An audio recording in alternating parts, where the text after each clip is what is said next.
So I went down a bit of a rabbit hole today, and I kind of wish I didn't.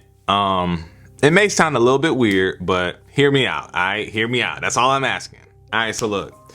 So as we know, according to Genesis 2:7, the Bible says that God made man from the dust of the ground, and He breathed into his nostrils the breath of life. Right.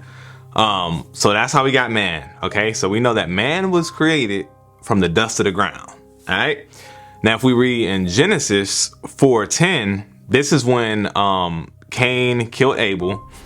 And this is a conversation between God and Cain. God said to Cain, "Where's your brother?" And he said, "I don't know. Am I my brother's keeper?" And then this is the interesting part. God said, "What have you done? The voice of your brother's blood crieth unto me from the ground." So I was pondering on that all day. And it's literally, it said the voice of your brother's blood cry out to me from the ground. And then I'm starting to think, right? So if we can agree that man was created from the dust of the ground, which we just read. So in essence, we can agree that man is connected to the earth in some form or fashion, according to what we just read in Genesis. The same way, if you were to cut down a tree and you look at the rings of a tree, it looks identical to if you were to look at your fingerprint, right? We can agree on that. This is the interesting thing.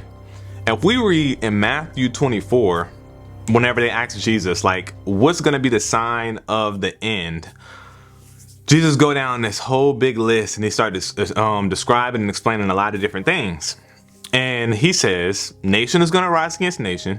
And if we look in the Greek, that word nation means ethnos, which means race. So races are going to be rising against races. It's going to be race wars. And then right after that, it says it's going to be wars and rumors of wars. Okay, so it's talking about it's paying an example of bloodshed, and like a lot of stuff is going to happen. There's going to be a lot of bloodshed, and then right after that, then it talks about how that's going to affect the weather, how it's going to be earthquakes and tornadoes, and all of this different stuff in various different places. But notice this. Notice the order, right? The order that we read it talks about the nation rising against nation, like the bloodshed first, and then after the bloodshed, then as a result, we see what happens with the weather, right?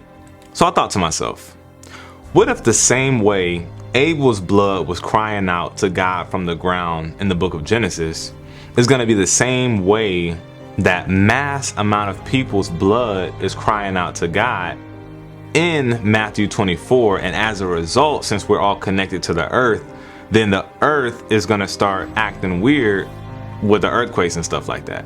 So basically, the more wicked man becomes, the more it's going to reflect on the earth due to weather, because we come from the earth, and if we're out of order, by default, the earth will be out of order.